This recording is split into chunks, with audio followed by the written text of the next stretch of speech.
Hashima, which means respect. I'm going to tell you the story of Skeleton Woman, an adaptation of the story told by Clarissa Pinkola Estes in the book Women Who Run with the Wolves. In a place far from here, but near to there, a fisherman was out on a stormy night, casting his nets in the hopes of bagging a catch. The fisherman waited and waited with that patience that only fishermen and some hunters possess. And as he waited, rocking in the boats and feeling the swell of the waves, his senses reaching out into the ocean, he felt a pull on the nets. And he held the nets with that grip that only fishermen have and began to haul the nets in. And as he hauled, he felt the weight in the bottom of the net and knew that what was there represented a great catch. And he hauled and he pulled and he pulled and he hauled until eventually he hauled his catch into the boat.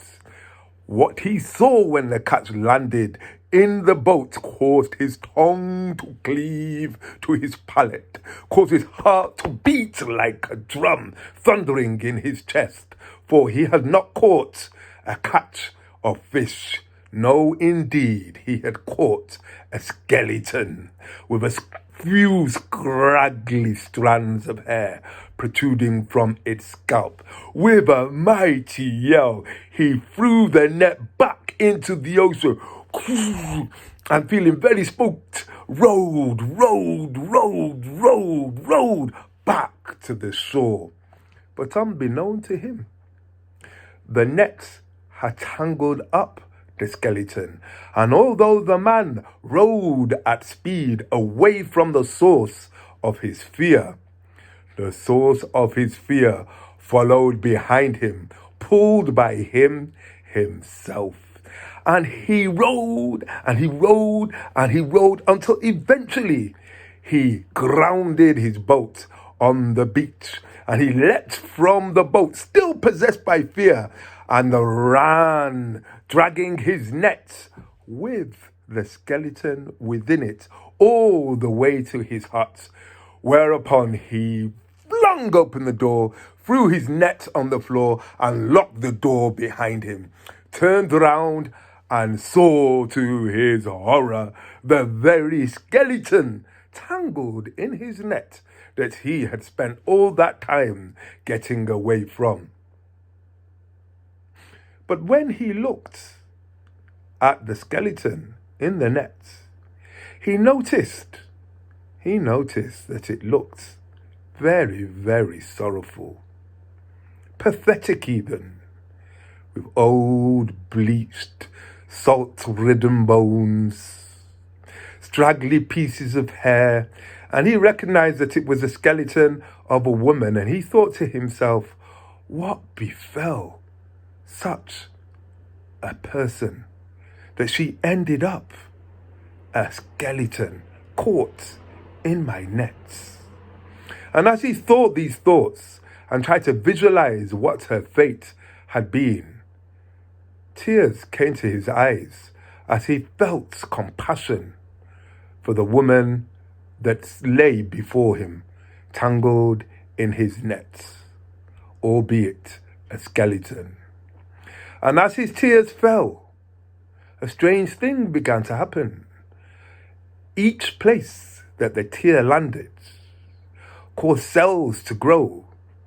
First of all, bones to restore, then muscle cells, then the cells of organs, and finally the skin and the hair grew back, glowing with the luster of youth, And what the fisherman saw before him was a beautiful woman. And the tears of his compassion stirred her heart, so that she once again breathed, and life flooded her.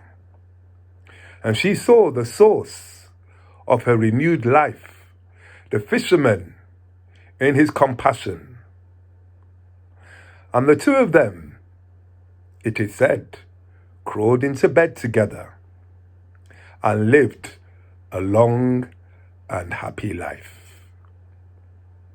The end. Now, I love that story because it speaks somewhat to the present times. For many of us are, I suppose, stalled by the fearfulness of this time. We are hearing about COVID this and lockdown that and social distancing here and infection, epidemic, pandemic, possibilities of annihilation. All of those things are moving around in the energetic ether of this moment. And yet, the truth is that we, in some sense, create our own reality. And if we are able to visualize a different possibility, to have compassion for humanity and the world in this time, perhaps we can reflesh it in a way that actually serves all of us.